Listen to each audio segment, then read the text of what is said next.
Just got back from the post office. I'm going to try something today. On the 6 liter, I paint matched the grill. On the 6.7, I want to paint match it, but I need to see if I could strip the chrome off.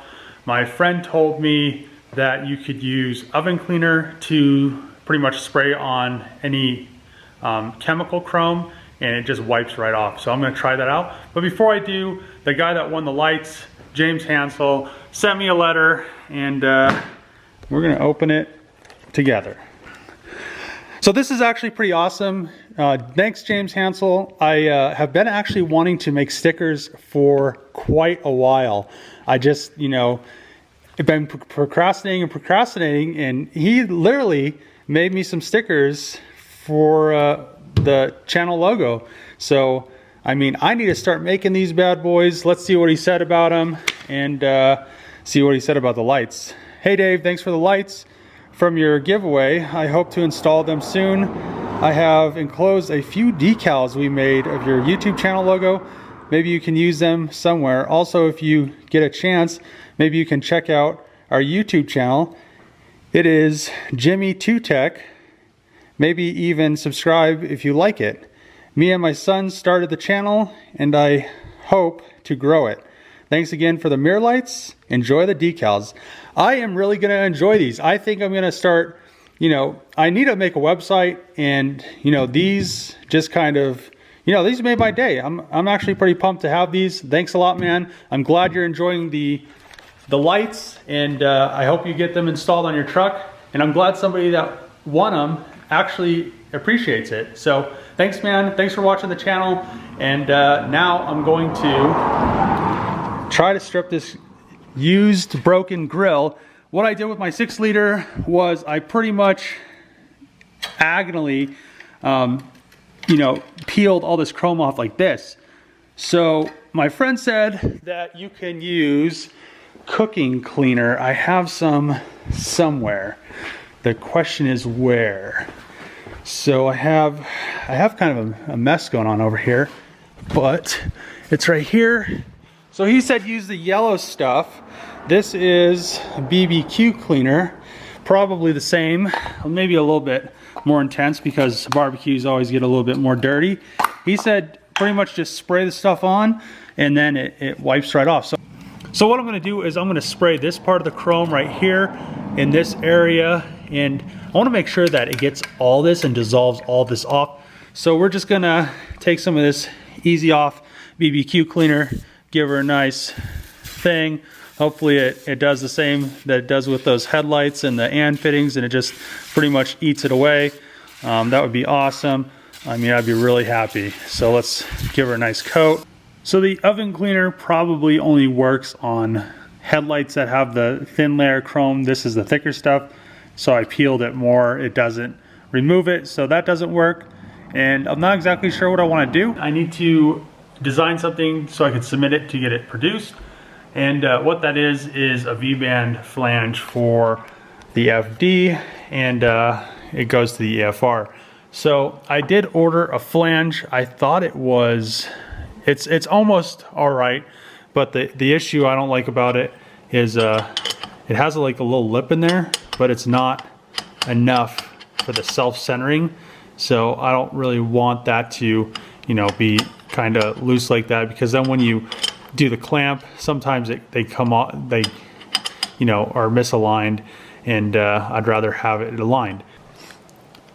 Pretty much finished designing the flange that I need. What I did was I pretty much made that right there. It fits into this down here to make it flush. I'll probably end up 3D printing one first to make sure it's going to slip in there nicely and everything, and then it also has the V-band part, so it clips on, and then it kind of just flushes this out instead of going down like that, which to me it's all right if you don't want to align this, but with that one that I had gotten, it pretty much just puts a shoulder in there, and it's not that big of a deal, but this will make it a lot nicer. This one, I designed 2 of them. So this one is the one for titanium, and you can see it's a little bit thinner on tolerances, and that's because it's titanium, and titanium's a little bit stronger. So other than that, I pretty much just made this kind of flow out to a 4-inch. There is a lip right there for the 4-inch titanium pipe to rest in, to be welded, and it also, you know, flows down to make that pipe nice and smooth. So there's a nice smooth transition instead of, you know, what this would be.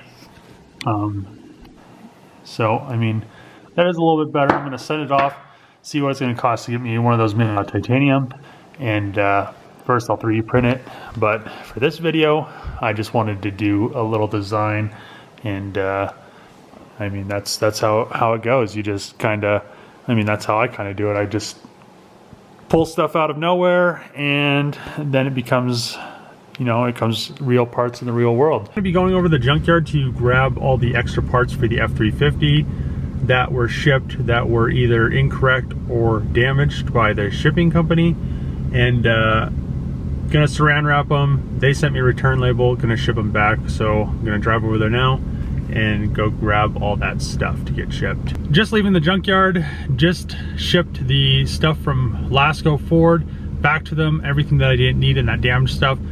So Don sports car, and now I am going to go see if they can pull some dents out of a VR4 door, and maybe I'll have one door to paint.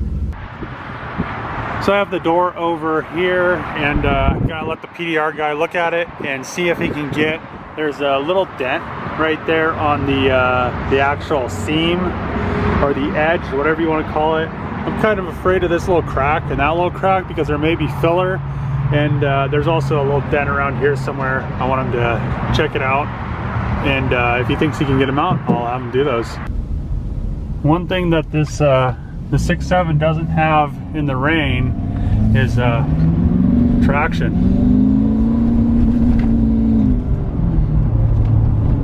So I have a Sharpie right here, gonna mark the dents that I want the guy to fix on this door. I thought Trevor had like a paint marker, and it was like dead, so I have a Sharpie. Just gonna circle that one right there. There's where's the other one? Oh, there's one right here, and the one right here, and I thought there was another one. Another one.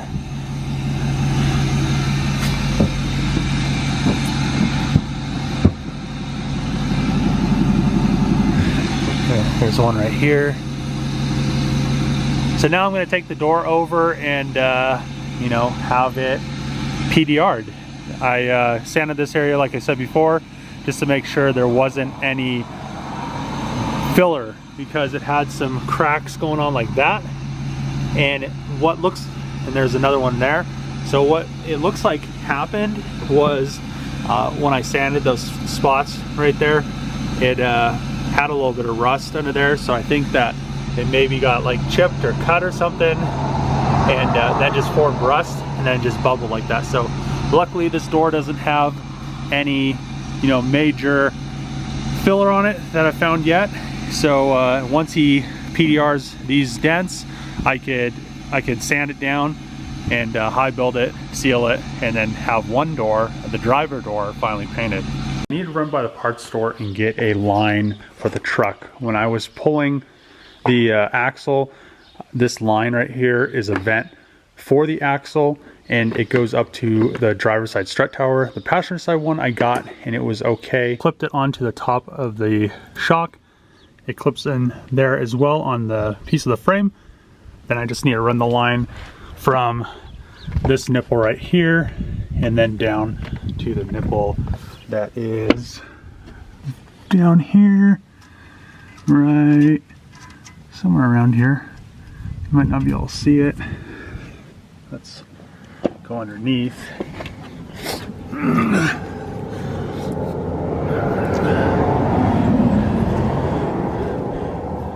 So it needs to run from up there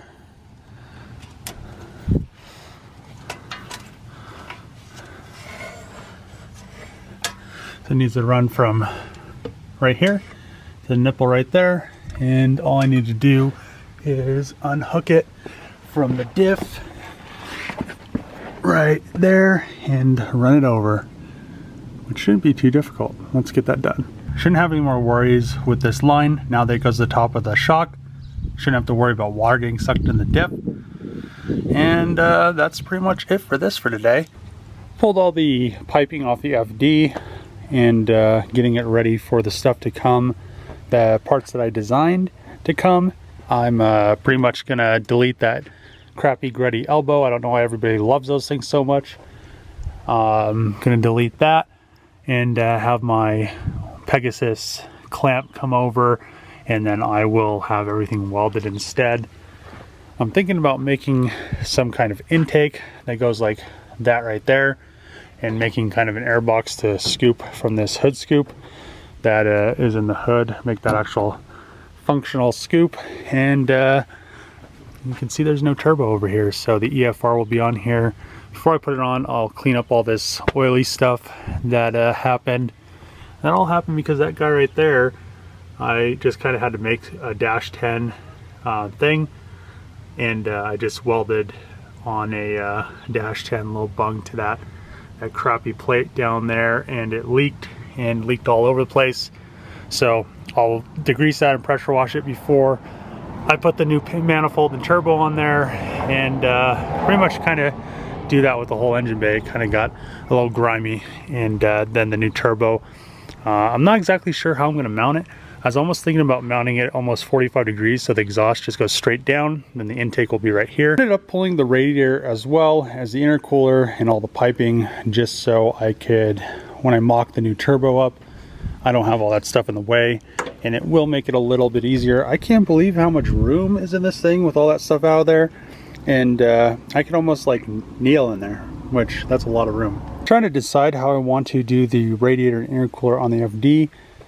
One option that I've been kind of contemplating, and I'm not sure if I'm going to do it or not, because, you know, I don't know if the radiator is going to be large enough, is I want to utilize these vents for the you know, the radiators or the intercooler, depending on how I run it. I'm going to vent everything out so the air has a direct path instead of just kind of staying in the engine bay and kind of going out those. So this is a Turbo 996 Porsche radiator. I have two of them. I got them off a Porsche 996, and I was kind of contemplating mounting the radiator kind of in this configuration, so the air would come in, the fan would be on the back side of it, not on the front like this is, because the Porsches, they're mounted different, and the coolant comes through the front, but I would kind of have it in the same setup. So I'd have the radiator like this, air would come in through the bumper, be ducted into the radiator. This side of the radiator would then be ducted out this vent in the hood, which would be very efficient. I could put an AC condenser on there, run all the radiator hoses directly to here. I'd want to do an end flow or a triple pass or something like that, and the radiator would be a lot smaller than this guy over here. I most likely could make it a tad bit thicker. In turn, I would have the intercooler kind of on the other side of this V, and I would be able to just run the charge pipe to the top of it over here. And I'd most likely run the, you know, the other charge pipe coming over the turbo. You know, the turbo would come, you know, the flow would be this way to the intake, but I'd run it underneath the radiator possibly, and then I would have my intake somewhere in this area right here. That I'd use a filter like that, maybe a little bit bigger, I'm not exactly sure, just so I have enough volume for that turbocharger. And then this would be the intake for the turbo. This hood would shut, all the hot air from the radiator would go out this side, all the hot air from the intercooler would go out this side in turn, and it'd all be ducted up to it, which would be nice. It'd flow nice, and then I'd just have all of this, you know, be a bunch of ducting.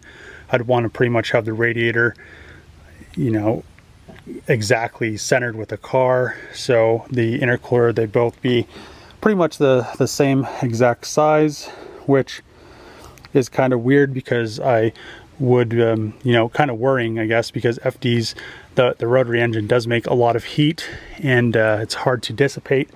But if it was an end flow, the radiator wouldn't have to be a crazy size. I don't think that radiator right there is, it's not much bigger than this one right here, and this one does fine. And this is an end flow radiator as well. So just kind of deciding how I want to do this. The other option I've stated before, well, there's a few options, I guess, just kind of depending on what I want to do. I could run the radiator on the bottom. The only issue with that is the same issue I ran in with my intercooler. The whatever is on the bottom has the tendency of, you know, getting messed up. This intercooler did hang down, you know, too far. It was way too far for how low the car was.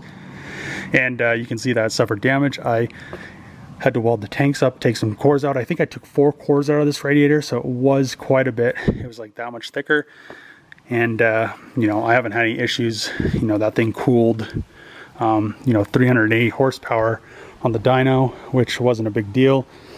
But then I come over here, I wouldn't have such a large intercooler, but then with the intercooler being on the bottom, it heat soaks the radiator, which is an issue. If I have the radiator on the bottom, it heat soaks the intercooler. This setup right here is almost the most efficient, I think, because neither side is going to heat soak each other. This radiator is pretty much going to dissipate the heat, and it's going to rise up. So will the intercooler, so it won't have the same issues. And also, it's not super low. This setup won't work with anything that isn't a 2-rotor. I mean, if I had a 3-rotor, it'd be further out. So I would have to run a shorter and shorter radiator, depending on how many rotors I have. And I would definitely want a larger radiator in that case. But I guess I'm still kind of contemplating what I want to do with this thing and how I want to set these up. I really don't want one thing or the other heat soaking. You know, I don't want to sacrifice something for another thing. I'd like, you know, the radiator and the intercooler to be as efficient as possible. But as you're driving, you don't have that issue. The radiator and the intercooler pushing air through them. The radiator does have a fan, the intercooler doesn't. I mean, I'm just kind of in this spot where I have to figure out what I want to do. And I think the best option is to get the turbo on there and to figure out how the piping is going to be. But then, you know, then I'll be waiting for radiator and intercooler. If I do this now, I won't have to wait. I'll pretty much have everything, and I'll be able to make everything work as I should. Here's a comparison cleaned up one bride. Look how nice that looks compared to, man, that thing was dusty. So 3 more to go, and then I'll be done cleaning brides. That is the end of this video for today. I did a lot of little piddly things that I needed to get done that were just kind of, you know, in the back of my mind. So now most of that stuff's done. The 240 wiring harness, I didn't pull it today, was going to, and then I cleaned the brides. It took a little bit of time to actually get them clean. The real ones were very dusty. I mean, I've had them since 2008, I think, and they've been out of the car since like 2012. So they've had some dust, and I haven't vacuumed them or cleaned them since then. So if you like the videos, make sure to subscribe. Thumbs up, comment below. See you in the next episode.